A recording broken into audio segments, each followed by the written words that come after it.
2026 FIFA বিশ্বকাপ শুরু হতে আর মাত্র কয়েক মাস বাকি। বর্তমান বিশ্ব চ্যাম্পিয়ন আর্জেন্টিনা এবারেও শিরোপা ধরে রাখার মিশনে মাঠে নামবে। কাতার 2022-এর ঐতিহাসিক জয়ের পর পুরো দল রয়েছে আত্মবিশ্বাসে ভরপুর। কিন্তু বর্তমানে একটি প্রশ্ন সবচেয়ে বেশি শোনা যাচ্ছে, সেটা হলো অ্যাঞ্জেল ডি মারিয়া কি সত্যিই 2026 বিশ্বকাপ খেলবেন? আজকের ভিডিওতে আমরা সেই প্রশ্নেরই উত্তর খুঁজব, তাই ভিডিওটি সম্পূর্ণ দেখার অনুরোধ রইল।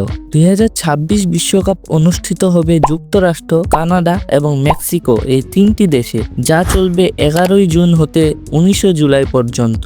আর্জেন্টিনা আসছে বিশ্ব চ্যাম্পিয়ন হিসেবে, কিন্তু ডি মারিয়া কি আদৌ এই বিশ্বকাপ খেলবেন? 2024 সালে কোপা আমেরিকা জয়ের পর ডি মারিয়া জাতীয় দল হতে অবসর ঘোষণা করেন। তিনি বলেছিলেন তিনি নিজের অধ্যায় সম্পূর্ণ করেছেন এবং নতুন প্রজন্মের জন্য জায়গা ছেড়ে দিতে চান। তবে 38 বছর বয়সেও তিনি এখন দুর্দান্ত ফর্মে খেলছেন নিজের শৈশবের ক্লাব রোজারিও সেন্ট্রালে। সম্প্রতি তিনি গোলও করছেন এবং প্রমাণ করছেন বয়স শুধু একটি সংখ্যা মাত্র।